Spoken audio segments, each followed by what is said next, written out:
بسم الله الرحمن الرحیم. د راشد خان فالوورز 80,000 فالوورز په انستګرام کې کم سوي دي یا انفالو کړی د 80,000 نفرو. مطلق دروغ دي. په سوشل میډیا باندې ځینې ملګرو دا پوسټونه کړي دي.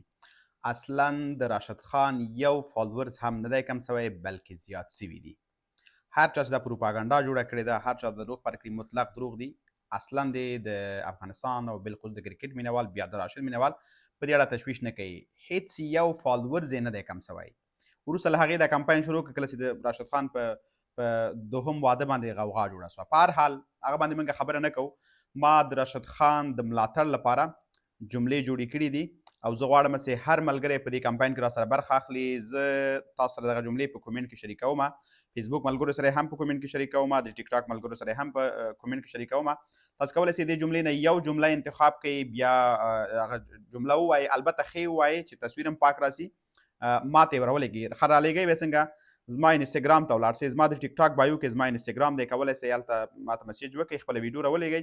زه هغه ستاسو ویډیو مطلق هره یعنې 8 یا 10 یا 15 ویډیوګانې یو ځای کوم، دا نشروم. دغه کمپاین کې چې هر ملګری ما سره برخه اخلي، دا په کومنټ کې ما د جملې اچولې دي، نو هر ملګری ځان ته خپله جمله انتخاب کړي چې هره جمله ښه ویلی سي، چې غږ مو هم صحیح راشي، تصویر مو هم صحیح راشي، بالکل یې وکړئ، ما ته یې راولېږئ. دا یوه مسله. بله مسله دا ده چې په فیسبوک کې چې کوم ملګري دا ویډیو ګوري، نو هغوی دې مهرباني وکړي په انسټاګرام ته دې ولاړ شي، اظهار الله خوشحال دې ولیکي، زما انسټاګرام ورته راځي، نو کولی شي هغه ځای نه کړي. ځکه زه ما فیسبوک کې مسنجر نه لرم، نو هغه د لارې زه نشم کولی جواب ورکړم. تاسو کولی شئ انسټاګرام د لارې ما ته مسیج وکړئ، خپله ویډیو راولېږئ او زه به انشاءالله ستاسو ویډیو نشته کړم. نو دا به د راشد خان په ملاتړ باندې زموږ او ستاسو ټولو په ګډه شریکه کمپاین وي. نو هیله ده چې برخه پکې واخلئ.